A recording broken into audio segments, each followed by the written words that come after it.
Hey folks, welcome to Narratives. Narratives is a podcast exploring the ways in which the world is better than in the past, the ways it is worse, and the paths towards a better, more definite vision of the future. I'm your host, Will Jarvis, and I want to thank you for taking the time out of your day to listen to this episode. I hope you enjoy it. You can find show notes, transcripts, and videos at narrativespodcast.com.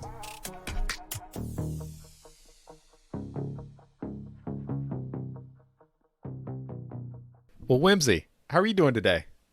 I'm doing great. How are you? Doing great. Thanks you so much for taking the time to come on. Uh, I want to get started. Could you give us kind of a brief bio and some of the big things you're interested in? Yeah, so basically, I'm pretty new to writing on Substack, but I've been interested in topics relating to social issues, even a little true crime, but mainly history, philosophy, a lot of the stuff that's adjacent to what is written about on ACX and Less Wrong. It's always interested me, but I definitely have more of a background in like literature and the classics than math. And I've kind of gotten my education there through the rationalist community. Um, but I'm 24 and I've been writing a lot for quite a long time, but I hadn't really published much until I submitted to the ACX book review contest. And we'll jump right in. I really loved that book review. It was truly excellent. And for the listeners that might not have read it, it's Down and Out in Paris and London, one of Orwell's books. What do you think is most misunderstood about Orwell? Hmm. I think the primary thing is that he's a writer of dystopian fiction novels because every high schooler reads Animal Farm in 1984, Yes, and they that's what miss everyone out, gets. yeah, on the rest of his body of work, which is really nothing like that, in the sense that those fiction novels kind of came later in his career, and he'd done a lot more really interesting and groundbreaking journalism long before that. The most famous are probably The Road to Wigan Pier, which is about northern coal miners. Um, Homage to Catalonia, about serving in the Spanish It's a Civil great War book. here. Yeah, it's fantastic. And then the book I reviewed, Down and Out in Paris and London. I think what people misunderstand about him and his views on a personal level is he's not a very ideological writer. He's a famous socialist, Right. but actually rarely comes up. And that's something I admire. Like in Wigan Pier, he divides his books in a very almost artificial way that actually serves his cause well. Like in Road to Wigan Pier, there's half of the book discussing what's happening with the coal miners. And then there's the second half talking about what he thinks might be reasonable socialist solutions. But he divides them cleanly and is completely upfront about the failures of like socialist movements up to that point to deal with the issues, the failures of the ruling party to face those issues. So I think his self-awareness is underrated, definitely. Yeah, Um, I think that's super well put. Do you think any of his political worldview is painted by the fact that he was quite poor living in Paris and London and for this time during his life? yeah, reading the book, I felt like he was definitely not. He hadn't formed his political view at the time of writing, but Gotcha. but by the time of sort of finishing the book, I guess after living that life, he'd start to come to a few ideas about what it was like to be poor. But again, he does a great job of limiting his conclusions to very reasonable things. He doesn't say because the homeless in Paris and London are living this way, we need a socialist state in England. He says because they're living this way, we should get rid of these workhouse programs that are run so horribly. Like he advises, like instead of giving them toast and coffee, which is such a meager diet, it actually is like making your mental faculties so bad you can't hold a difficult job. So he just recommends create gardens to give them better food. So he does these very like small incremental suggestions of policy that I think make him a lot more like trustworthy in a way. Gotcha. He's not like burn it all down. It's like on the margin. We should be Absolutely giving people better food, etc. right. And he keeps his if he does go into ideas of policy, he keeps it like he earns it by saying here's what I observed at, say, a workhouse. Here are the worst parts about it, and here's why they should obviously be changed. You know, when I read the book review, and I haven't read that actual book, I got the sense that the experience of poverty in Paris was very different from that of his experience of poverty in London. Can you talk about like any broad lessons you drew from that and kind of the situation there? Yeah, I was actually just rereading the review just to prepare for this talk, and that's how I open it, is talking about how it's the story of using social services that are horrible, and then of living in a state with no access to social services, but working like a slave essentially to survive. And Orwell pulls no punches in expressing that living in Paris as like a poverty wage restaurant worker is a far better life than living as a sort of subsidized transient homeless person in England. And so I think the broad takeaways were that kind of a classic self-help takeaway, which is, I guess, somewhat controversial to talk about in this context, that subjectively, you're not made miserable just by the fact that you're working all day. Not that it's a good thing at all, but Orwell is saying in that life, yeah, he comes home exhausted, but at least he has social relationships and bonds. He goes drinking every Sunday, and there are tens of thousands of other people in Paris living this life that's reasonably okay and can at least be said to be a life. And meanwhile, in England, where there's this class reliant on these really strange, like workhouse places where you can't actually work. They're called the spike, where you basically get food and you just have to sit in this big cell all day. It's not any kind of life, and it's actually like making these people get locked in a cycle of moving from spike to spike to spike. So I guess the broad takeaway was that even what seems like a really robust like infrastructure for giving like homeless people a place to stay can actually create way more subjective misery.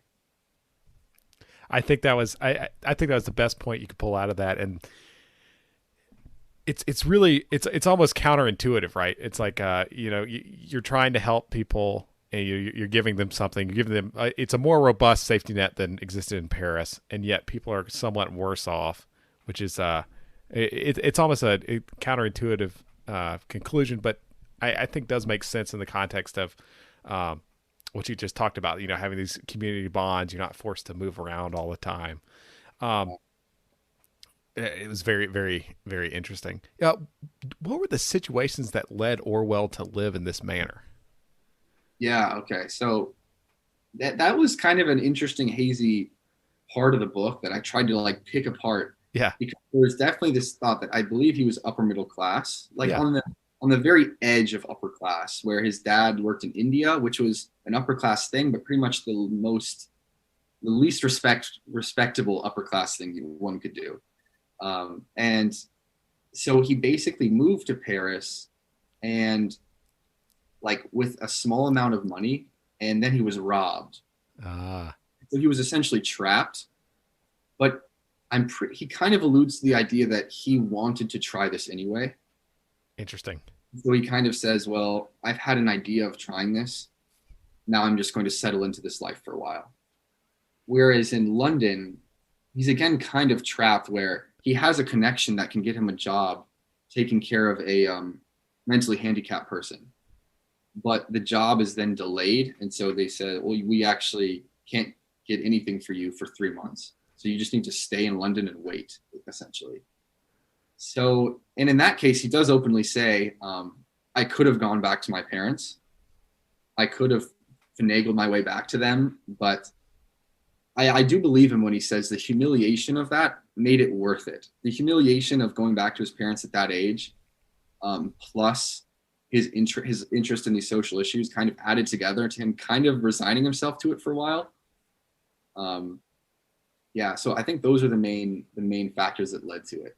I wish I knew how self-consciously he knew I'm writing a book right now. But I don't know that, unfortunately. And how old was he at the time? I believe he was around somewhere between 23 and 25. Gotcha. I believe right out of one of my favorite things Orwell wrote, Shooting an Elephant, about his time in the Indian Imperial Police. He hated that job, served there 5 years from like 18 to 23. And I think right after he came back from India is when all this happened. I see. I see. Well, and I was really interested when I read the review because there's a great British TV show which name escapes me right at the moment, but they talk about doing the Orwell, which is pretending to be poor and like going out and about, and so it's your sense that he was truly forced to be poor, or did he have kind of a safety right, like he had an ejector seat in some sense? He definitely had an ejector seat when compared to the people he's associating with. It's night and day. Gotcha. But I don't view him as a tourist at all. He's not like a true tourist, as one would think Yeah, about it. he is trapped there, and it would be very difficult for him to escape without facing like untold humiliation by returning home to his parents, at least in the case of London. In the case of Paris, because of transportation costs, I mean, he might have been truly stuck. Like truly stuck. Yeah, but in either case, it's definitely, he's fairly upfront about it, that he could escape from it if he really, really wanted to, but it's not a matter of starvation, and that he is sort of making a conscious choice. Better to live like this than to go back home. Got it. Got it. Another portion of the review I thought was quite interesting was, you talked about how he was in London in one of these houses and how he was often treated much better than everyone else because when the officials there suspected he was of some higher class. Did you draw any takeaways from that? Yeah, it's something that's difficult to understand as an American, I think, on an intuitive level. Even now in England, I think it's not quite as strong as it was, but he speaks about what's interesting is he's treated better only by other upper class people. So like when he's at one of these spike workhouses, one of the like bureaucrats hears his voice and is like, well, what happened to you, sir? How have you fallen to this position? And gives him extra food and treats him. But Orwell interestingly points out that the tramps don't care at all. The other tramps, he calls them, they really don't react. He actually goes into, that was his primary fear going into this experience, was that I'm going to be found out. People are going to just see I'm a tourist, that I'm doing some weird, like almost cosplay or something. Yeah.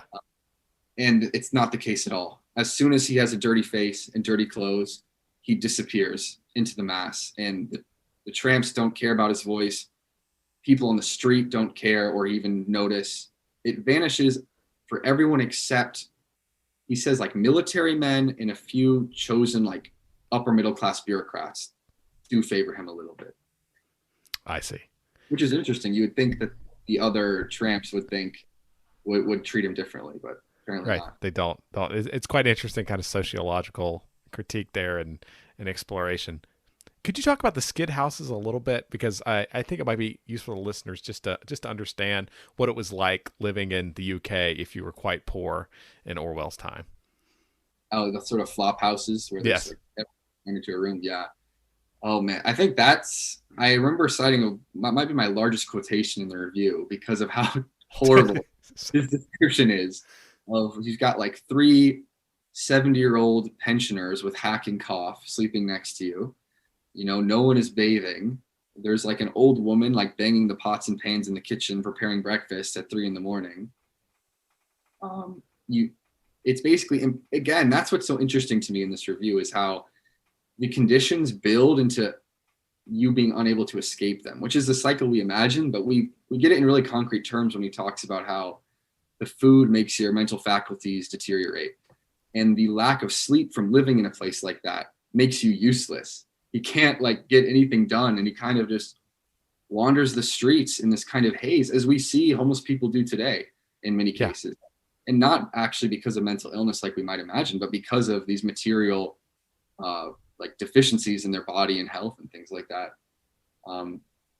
It's been a while since I read the book, but I definitely remember his focus being on how horrible it smelled, how many people are packed in, and how it's basically impossible to sleep unless you have a job so backbreaking that you're just destroyed at the end of the day. Then it kind of works. Right. And there's a bunch of interesting rules as well, right? Where people had to move around at a certain some cadence. Is that correct? Oh, okay. Yeah. So two separate ideas, I guess it's good to separate. So there's the sort of like flop houses, which is basically just like a really horrible hostel almost Okay, gotcha. mainly for older men that are on the brink of homelessness that can pay a few quid a day to stay there and get like one meal. And then there are the spikes, which are more like homeless shelters that, yeah, you have to move at a certain cadence, which he describes as very destructive. And I think that's the part of the book where I realized this would be a great candidate for people that read ACX, because it's talking about how system design has created the sort of English image of the wandering transient tramp. Right. Like wandering like that because they have to move daily from spike to spike. The conditions in there are, I describe it as Kafkaesque, because they sit in a big white room with their cup of coffee and they're not allowed to do anything. They can't play cards. They don't really have the energy to just talk and chat. So they just kind of are in this white box, just sitting there all day, and then they get to leave. It's about as bizarre as it gets.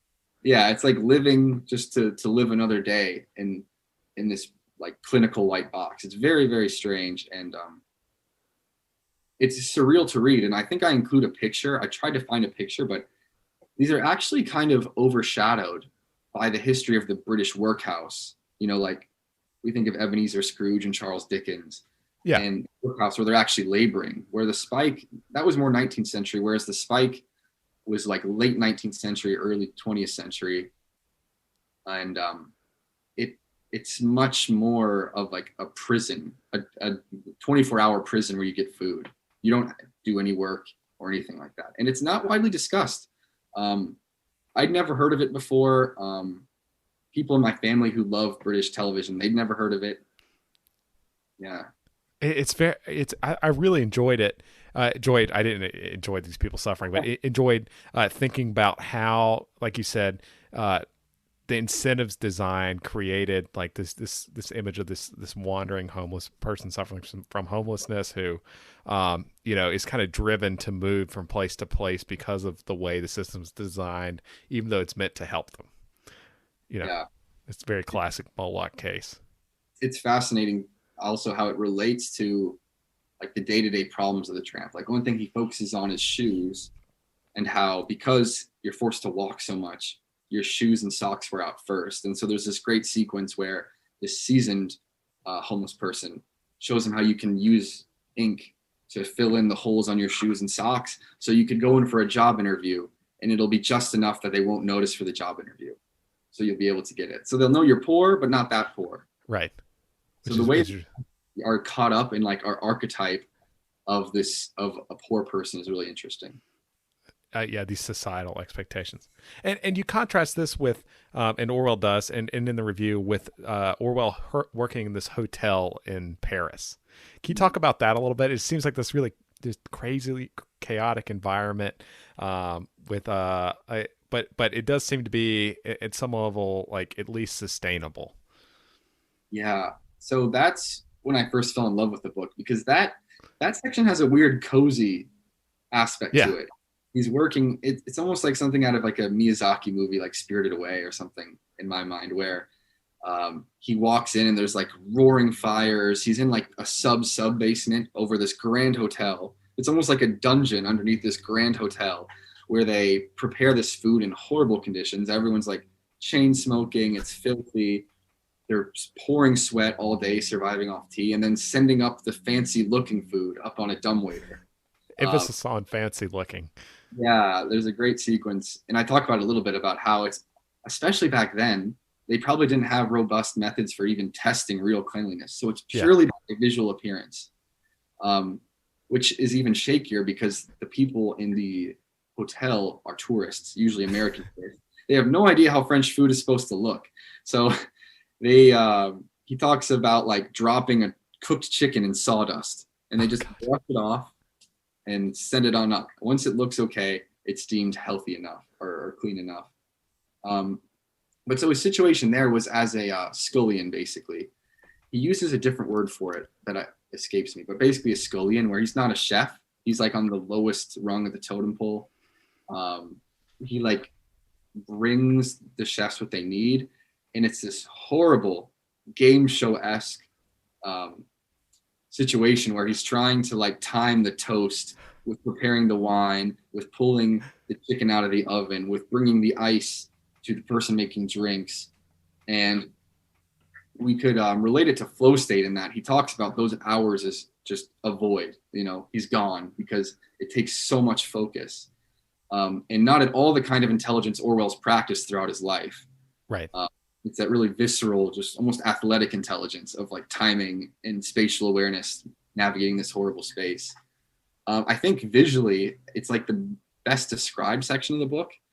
And it's what I like to show people if I'm trying to get them to appreciate Orwell's nonfiction, because you can feel the heat of the ovens as you read it, and also feel the desperation that has now been so widely glamorized in like these cooking reality shows, right?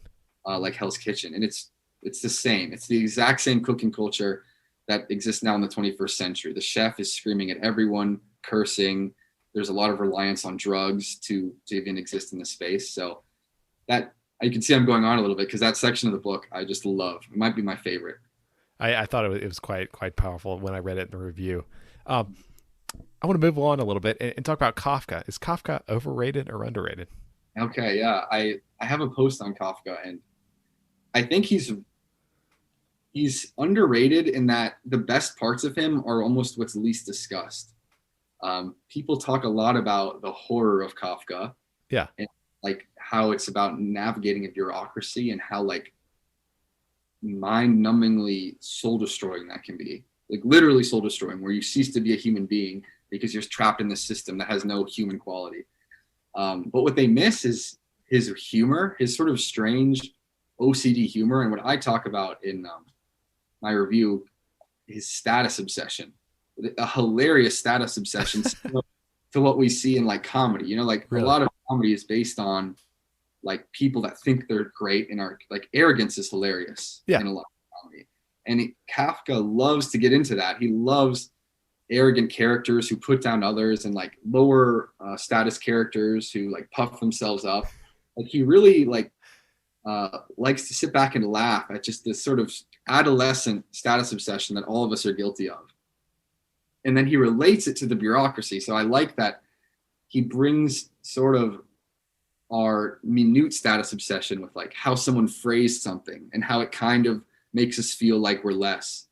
And then he builds that in this larger system of bureaucracy that's also built on status. And so we can imagine how these tiny little status interactions have resulted in these like mindless systems. I love that. And it really is comedy. David Foster Wallace, the famous writer, talks about this a lot, that you're supposed to laugh at Kafka, but so few people do. Oh, I love that. I love that. And it does remind me of The Pale King, where he's like this IRS bureaucrat, and David Foster Wallace goes and takes all these classes and learns about how to become, his last book he never finished. But yes, I love that interaction between comedy and status, and the how bureaucracies can squeeze the humanity out of everyone. Yeah, I actually just recently read The Pale King for the first time, and the Kafka influence is so strong there. He takes it to a more extreme level, almost in a way to help, I feel like, Americans like translate that comedy into our terms, because like he's easy for anyone to laugh out loud at, whereas with Kafka it's a little more subtle, and you definitely get that feeling of like, is this a joke? Am I supposed to be laughing at this? Which once you realize that is what he's trying to do, it's really enjoyable. And in fact, one of the most famous stories about Kafka is people living around him hearing him laugh uproariously whenever he'd write. He'd always be laughing when he wrote, which is really interesting. I love that. Speaking of, crazy bureaucracies, and people like, and the hilarity of status and status games, The Emperor. How did you first find the book, and how did you first get interested in, how do you pronounce his first name? I've only ever read it. Oh, the writer or the Selassie, the Emperor himself. Yeah, I think Selassie. I've heard Selassie, but it's like a Rastafarian pronunciation with the Gotcha. I think Selassie is okay, but I had an interest in Rastafarianism in the sense that it's like this large cult basically that thinks this Ethiopian emperor is the reincarnation of Jesus Christ. But because of Bob Marley and reggae music, it's got this mainstream acceptance. And I think Right. most people won't even know that that's what they believe. So that was a sort of seeded interest a long time ago. But then Matt Lakeman, who has a blog, he reviewed another one of Kapuscinski's works that's about, I think, more wide-ranging memoir of all of his travels in Africa. And he mentions the emperor, and I was just instantly sold. The idea of a modern journalist reporting on a basically ancient empire that only fell in 1974, after the Beatles broke up. That's just fascinating to me. And I tend to be like a sucker for that. Anything that's like displaced in time, and that is, let's say, North Korea. I think the attraction to North Korea for a lot of people is the same thing. Anything that seems like it should have been in a grainy black and white photo in a history textbook that is still a living, breathing society. It's just fascinating, and I just want to learn more. So once I read his book about Kapuscinski's life, or his post on Kapuscinski's life, I knew that I had to read that book, especially because it's all in interview form. It's at least presented as just the various people from the court telling their stories. That's so cool. And how did you, what were the biggest takeaways you got from the book about Selassie?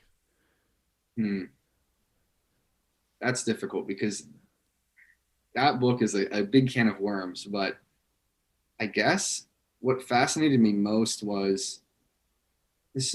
It relates back to Kafka, and I was so happy at this resonance that what I wrote about Kafka had with this is the sheer pettiness of power and status at every single level.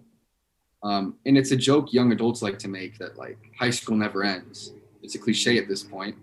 But seeing that expressed at the highest levels of power where the decisions actually affect millions of lives is both funny and bone chilling.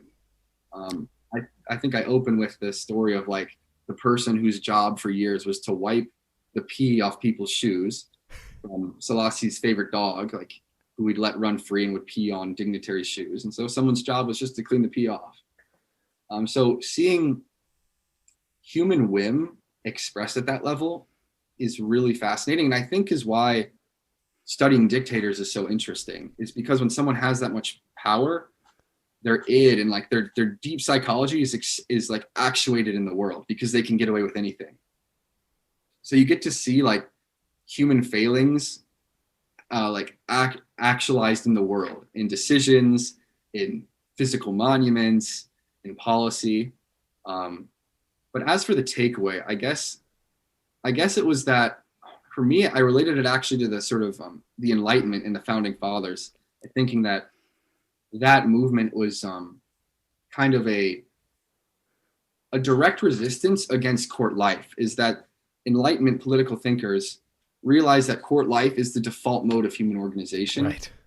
And the only way to fight it is to live in a sort of egalitarian tribe, which is pretty much out of the question, or to put in place like strong checks on human incentives so that you can't do what you want. Your personality cannot be expressed through your policy. And basically that there's not the entrenchment of people like Selassie and his cronies. And so I really saw almost a weird angle of the founding of democracies around the world as a fight against the millennia-long default to court life.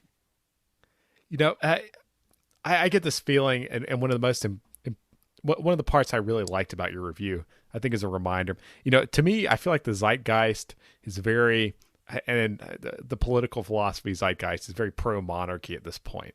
And I don't know if you felt this, but I've always wondered, like, there's a reason we tried to escape that, and I think this was a great painting of many of the reasons why we did. Yes, absolutely. And I do shout it out briefly. I didn't want to get into it, but I've read a lot of the neo-reactionary stuff by Moldbug. I think I've read all of it. And it does fascinate me quite a bit, the idea of these sort of corporate monarchies where you vote by moving, but how there's basically like full authoritarian power in the like localities. It's fascinating. But reading a book like this, it's just clear how the incentive structure of absolute rule transforms the personalities, not only of the leader, but of every single person around them. And in a sense, every single person in the country. I guess more appropriately, every single person in the capital. But when power is arranged and doled out by such a small amount of people, it changes it changes the dynamics of every single social interaction and every resource transaction as well. Because there's no like ladder to status outside of the political will of the emperor. I think it does kill something in people and in a society as a whole. And I think the neo-reactionary movement kind of misses that in a lot of ways. Go ahead. Sir. And perhaps there's some kind of trade-off. You know what I mean? That you have it. You know, is it your sense Selassie was a, you know, I haven't reviewed enough like kings or dictators or anything like that to know, but you know, was he fairly effective, ineffective? Like, where does he come down? Is he just the median, you know, king or dictator? What do you think in terms of competence? Yeah, it's difficult to compare almost apples to oranges if you compare him to, say, a Charlemagne, who, in terms of the court life, it's not that dissimilar. Like, Charlemagne might be from the 700s, but it's really not that dissimilar of an organization. But the geography of Ethiopia does present a lot of like serious challenges. And I do try to be as charitable as possible when talking about his track record as a leader, because these famines have been going on in Ethiopia as far back as history records, basically, these periodic, devastating famines. But as for effectiveness, I see him as not so much different than a lot of the other African strongmen, where once his cronies were entrenched around him, his goal was a self-serving, keep me in power, and loyalty to me is like the primary virtue. The people are accustomed now to this level of suffering. We should not really strive to change it. Beyond a few modernization things, what I can say most charitably for him is he wants to apparently progress the country quicker, but there are other entrenched forces that are stopping him, is what he claims. And I do want to charitably say that that might actually be true, that if he started laying down more railroad, democratizing certain institutions, that he might have been overthrown much earlier. And there's a trade-off there as well. But I would say his sort of austere image in the eyes of the West is purely because of Mussolini's like invasion of Ethiopia. Outside of his speech for the UN and his conduct in World War II, which he does project a lot of like a power that I think a lot of people in the West at that time really could respect. Like, here's an old-fashioned authoritarian leader who loves his people, who isn't an actual European fascist. But meanwhile, during that World War II, I mean, he fled to England. He was completely So in terms of effectiveness, I think there's a lot of trappings around him, but he's really not much different than the other African strongmen. Gotcha. Yeah. Makes sense. So maybe falls along the median or something as far as those things go.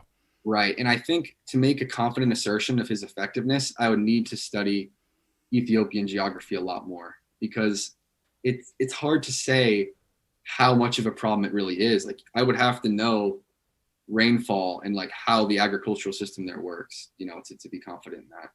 Gotcha. I want to move on a little bit now and talk about another thing you've started writing on, Columbine. Yeah.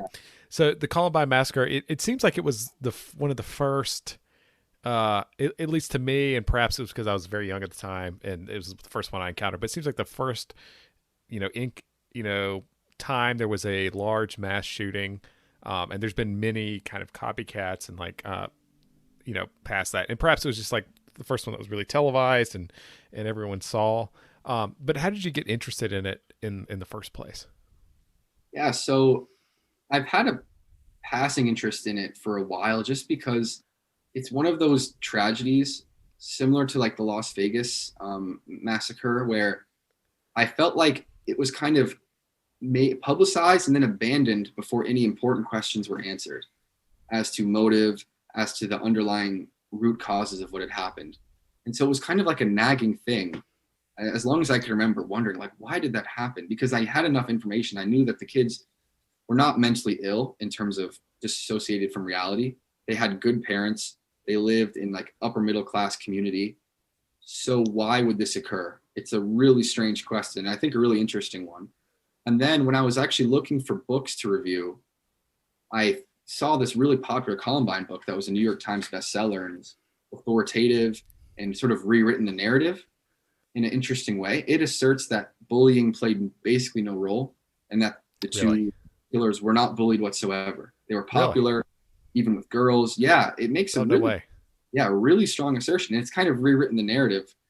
It's funny because in this research, I see in 2001, there's a wave of talking about bullying. And now in 2009, when this book came out, there's a wave of actually there was no bullying, they were popular. And so this guy with this book has kind of rewritten the history of Columbine, which in itself I don't think is important. But what's important is actually what happened. Were they actually bullied? What would cause this to happen? And I think what has really driven me to actually say I'm going to read 10 books about this and go into it, like uncoupling the different causes and seeing what could make this happen. Because anytime you talk about violence this extreme coming from seemingly normal people, you want to say they were bullied, but millions of kids are bullied. Right. Psychopaths. Well, the rate of psychopathy is like 1%. So there are a lot of psychopaths in the world. Right. High school, violent video games and movies. Millions of kids watch those. Even if you say abusive parents, which they did not have, millions of kids have those. So what is finding the cause between these things that actually can't be separated as a cause is really fascinating to me. And that's what I'm trying to figure out is where have we gone wrong in talking about these issues where it's such a knotty, impossible mess to figure out why they happened.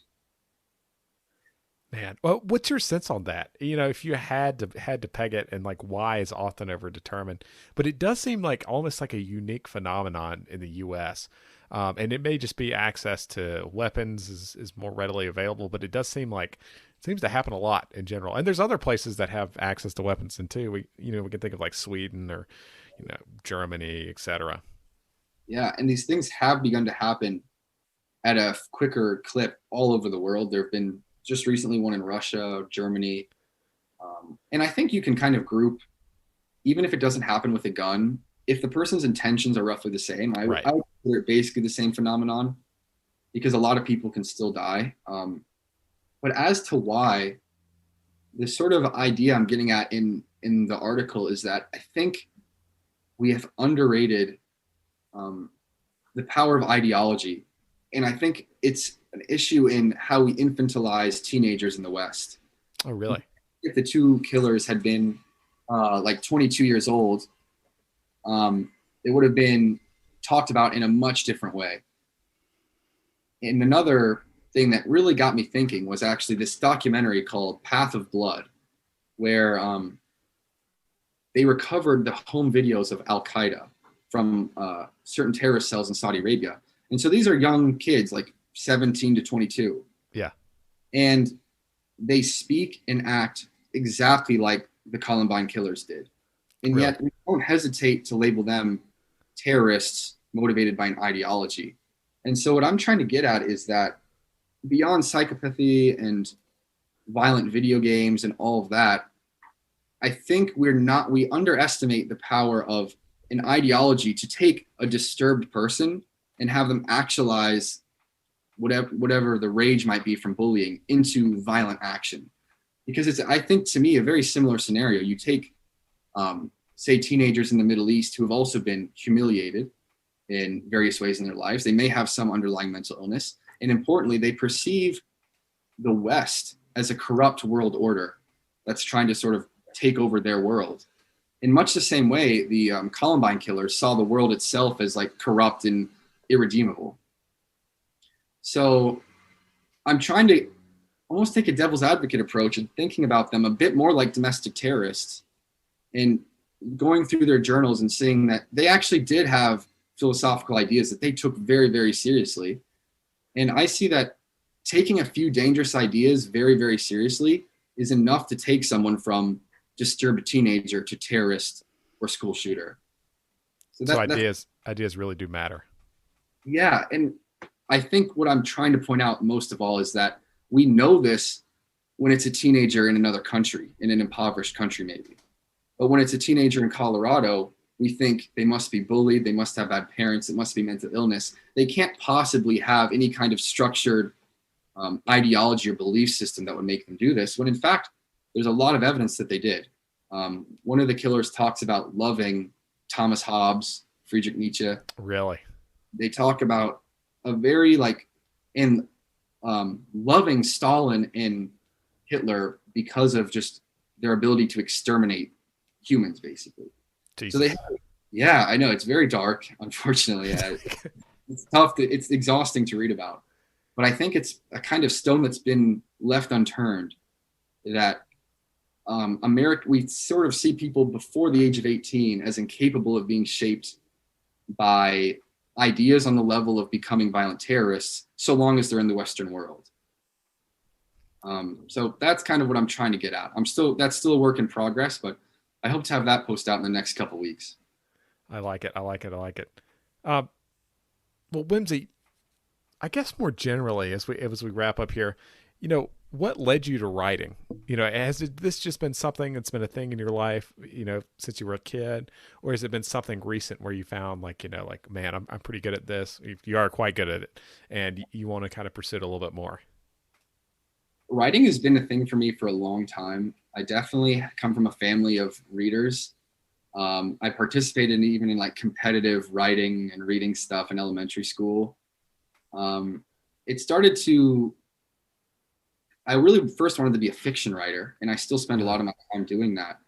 But I found that there's a bit of tedium in fiction writing, where to make a story a vessel for an idea, you kind of risk being a bit of a hack, even if you're a talented hack like Ayn Rand or something, Right.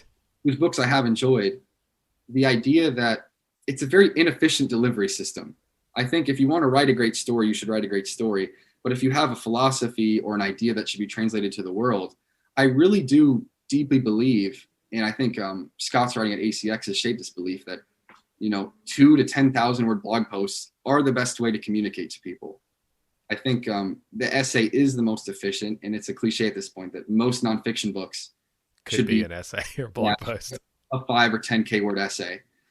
And that's actually in a really good way sort of killed dreams I used to have of being writing these Malcolm Gladwell-esque books.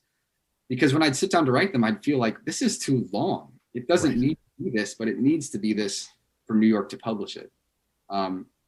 So actually, I owe a lot to the community of bloggers around Astro Codex 10 for making me realize that my instincts were right, and these shorter pieces delivered through like an independent blogging sort of ecosystem is, I think, the best way to get ideas out there at a quick rate. The hard part now is determining level of polish and I guess level of controversy I'm willing to broach. Right. Yeah. It's a difficult thing to balance. How do you go about, this is something I've been thinking about a lot recently with my writing, which I don't do much of, but how do you go about determining polish level and when something's ready to shoot out there? For me, I have a lot of an easier time with nonfiction, for sure. With fiction, I pick it apart and I have no idea what I have at the end of it, if it's any good. But with nonfiction, with the posts I'm writing now, it kind of is a very visceral, I need to polish it until I don't cringe when I read it. Ah, interesting. So my eyes don't catch on a certain phrase. I also I really try to pull out any sort of not the word isn't candor. I hate bombastic writing, and I really am trying not to ever have a ranting tone. And so I think the biggest things for me are finding out what your biggest sort of sins are as a writer and screening for those. Got it. Because on my first drafts, I can sort of write in a ranting style just to get it all out. I'm sometimes not rigorous enough in explaining what I mean and what led me to this or that decision. And so screening for my biggest flaws has helped me so much. I like that. Who are the big nonfiction writers you look up to? Well, certainly Orwell. I think he might actually be number one because I admire his choice in subject matter, being in the right, inserting himself into the right place at the right time to write things that have a way broader resonance. Um, I also love David Foster Wallace, who we just mentioned. He has a great essay about on life on a cruise ship. I love that essay. Yeah, it's fantastic. Yeah, I can't remember the title, but it's great. It's so good. I think it's a supposedly fun thing I'll never do again. Yes, yes. He's really great for me. If I want to go really older, I really like Montaigne, actually, the sort of Nice. original essayist. He's very dense. He can be difficult to read. But if you get at what he's trying to say beyond the sort of archaic language, his goals and ideas for what he's writing is really no different from any of these people on Substack or the modern blogging community. He's usually starting with a very difficult but distinct question and investigating it by looking at historical examples, failures in his own life, um, interesting ideas that were in the air at the time. He's really doing nothing different than what's being done now. So I really like him as well. Those are three that really leap to mind. I like Hunter S. Thompson a lot too, but I think mainly for his more as a fiction writer, not Yeah, for his journalism. I Those really pop out. got it. David Foster Wallace. He feels. Have all this always. I'm always seeing this discourse about David Foster Wallace books. Infinite. Have you read Infinite Jest? Yada yada. Do you think his fiction writing is overrated or underrated at this point? I really enjoy the essays. I haven't really gotten into fiction as much, but I really enjoy his essays. I think he's kind of a master essayist. But yeah, do you think it's like fiction writing? What do you think about his fiction writing? Yeah, Infinite Jest is one of my favorite books. So Nice. I have critiques of him, but I really do think that's probably the best book of the last 20 or 30 years. Oh, And I think nice. if it came out today, it would have a much larger impact even than it did in 1996. Really? Yeah, because what he's basically writing a book about social media before it existed. Because he's really looking at the ways that we fill somewhat meaningless modern lives Yeah. with addictions, basically. It's really at its heart a book about addiction. And the two main stories are about a tennis academy and a halfway house for people coming back from drug addiction.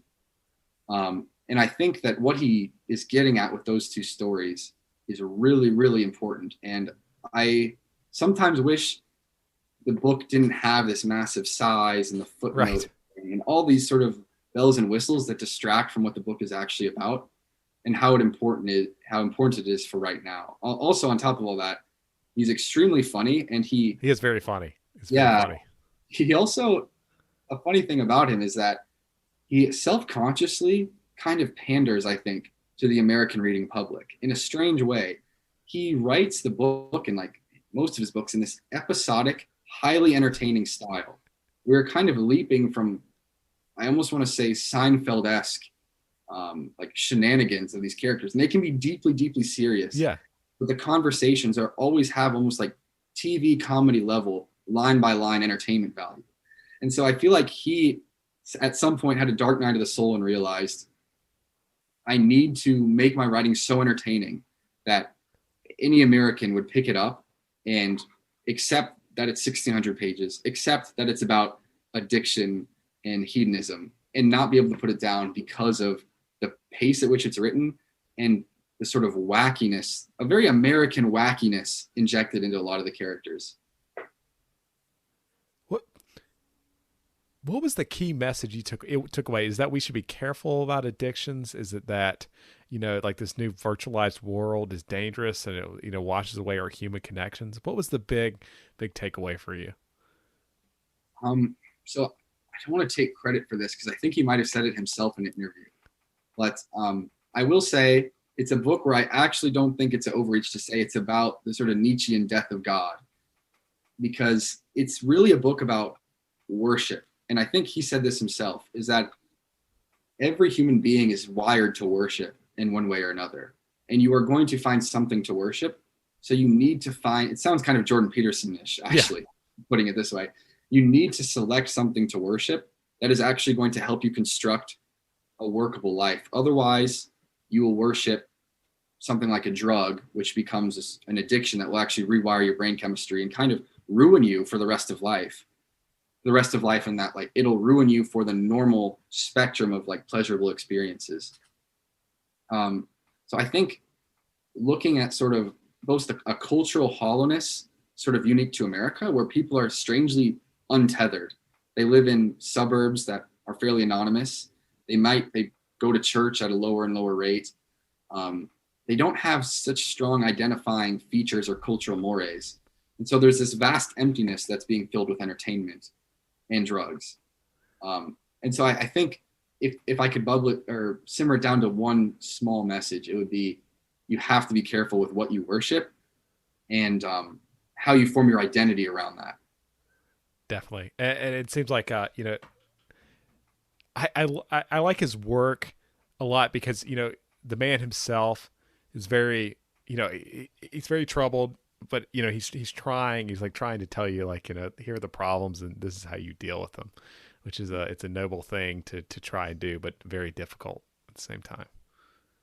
Yeah, I respect him so much, and it's a shame that he passed away in 2007 because his career then ended on the cusp of everything he cared to write about, really. That's right. And it's strange.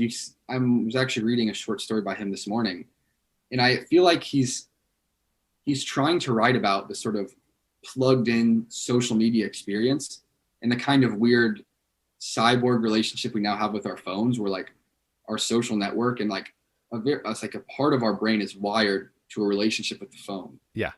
And he's trying to write about that, but it hasn't happened yet. So he writes about it in these really weird ways. Like this short story, one that I really love, is he's writing about a focus group. It's like an 80-page short story. It basically only takes place in a focus group room for like a Twinkie style confectionery suite. Nice.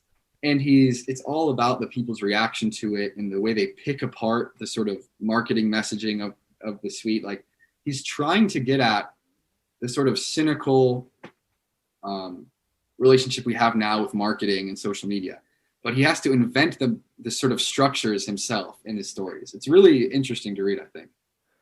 I like that. I'll have to check that one out. I've got one last big question. We've been talking about David Foster Wallace. Do you think great writers are born, or are they built, or, is it just like something that just takes constant practice, even for the best? It's a big question. I guess the route I like to take with it that I think people don't talk about enough is what writing, unlike other art forms, I think isn't a skill that exists at all independent of the rest of your personality in your life. Like we can imagine a sort of virtuoso savant painter, who even has like a limited mental faculty, but can paint a colorful image of a bird or something. Whereas you can't really imagine a savant writer with like a limited mental faculty, because writing is generally like a reflection of like the sort of really complicated experiences we have in the world. So I think anyone can be a good writer if they design their life so that they're in the midst of something interesting that's worth writing about and talking about. I think a good example is certain celebrity memoirs are actually, I think, really, really good. Not all of them by any stretch, because they've lived a life that's at sort of the crossroads of interesting cultural currents. As long as they write clearly and simply and have some idea of what's interesting about their lives, it will be great writing. I'm trying to think of an example. I guess one that's fairly good is this memoir by the tennis player Andre Agassi, Open. And so he happened to be, it's funny, this relates to Infinite Jest, a drug-addicted tennis player. Oh, wow. That's relevant. Yeah, who was driven by his father to be this. He had no inborn love for tennis, but his father would tape ping pong paddles to his wrists as an infant and make him practice hitting balls. Yeah, and so not to glorify that at all, but by virtue of having a life like that, he's become a good writer because he instantly has interesting experiences to draw on. I don't want to just say interesting. I guess profound experiences that reflect larger problems in society that have resonance with other people. And I think that kind of makes you a good writer, as long as you express yourself somewhat clearly. It seems like a broad theme I've gotten from you is, and it's something I had not thought about before in the context of writing, but having something interesting to say and having a good eye for that seems to be really important. And it's something you definitely have, just in reading your selection of book reviews, it's, you're definitely heading the right track, which is super exciting. Oh, thank you. And to bring it back to the Orwell review, actually, I ended on that, which is what I like most about Orwell, and I think is missing in modern journalism, is all Orwell had to do to write this amazing book that I think will be remembered a long time was have the courage to live this way and write about it honestly. And you don't have to be a genius to do it. And I think might be Harold Bloom or some famous literary critic likes to hammer on the fact that Orwell is not a literary genius in any sense. He has no special way with words. He's a competent writer, but it's his selection of subject matter that no one else dared to select at that time that makes him special. And I think that's something missing now is in journalism, especially, is people write about the same topics over and over again and try to create controversy when there's enough controversy out in the world already. Right. That's interesting. And you simply need to inject yourself into it in some meaningful way. And so I think that's what I admire most about Orwell and the other writers I listed is their ability to identify an interesting problem. I think that's probably the most important thing for a writer. And that's that actually goes back to what you were saying about, David Foster Wallace. These things are so virtualized now, and I think people miss that. When I look at modern journalism, that's what I think people are missing. And I think we probably shouldn't say on the podcast because then we'd be letting the secret out. But that's kind of the $20 bill on the sidewalk I see for writing today, is that you could really it's kind of an inadequate equilibrium where you could really get ahead in a very real sense and get to the Pareto frontier, which is very exciting. Yeah, I totally agree. I think because journalism has grown so competitive now with the sort of model, it really limits what these large newspapers and other media outlets can do. They have to usually have something that can easily be proven to bring in a lot of clicks. Yeah. Or it has to be a name journalist. And then the sort of really special interest pieces are determined by the whims of those few big name journalists. That's right. Yeah. Which is a weird incentive model. Have you heard of default friend Catherine D by any chance? I don't think so. Okay, you should look her up. We had her on the show recently. She talks a lot about these models of how journalism is so bottom up now, and these things filter up from these online communities. Anyway, just a side note. I will. Well, Whimsi, thank you so much for taking the time to come on. Where can people find your work? Where should we send them? Yeah, thanks. I had a great time. Awesome conversation. So they can find me on some Substack at Whimsi, like WHIMSI, like whimsical without the "col" at the end. And I don't have too much up there yet. I have a few articles. Next one coming will be about why did Columbine happen? I think that's my working title. It's very, very simple. And that's the only place I'm at right now, really, online. And for the time being, I'm choosing to remain anonymous because I don't want to censor myself by choosing something controversial. Because unfortunately, I have supporting friends who, if they knew, they would all read it. And if I wrote something controversial, that might be bad. So for now, I want to remain anonymous, but I hope people check out the Substack and find something interesting on there. And I want to tell the audience there's a ton of good stuff on there. I highly recommend you check it out. Well, thank you very much, Whimsi. I had a great time. All right, thank you.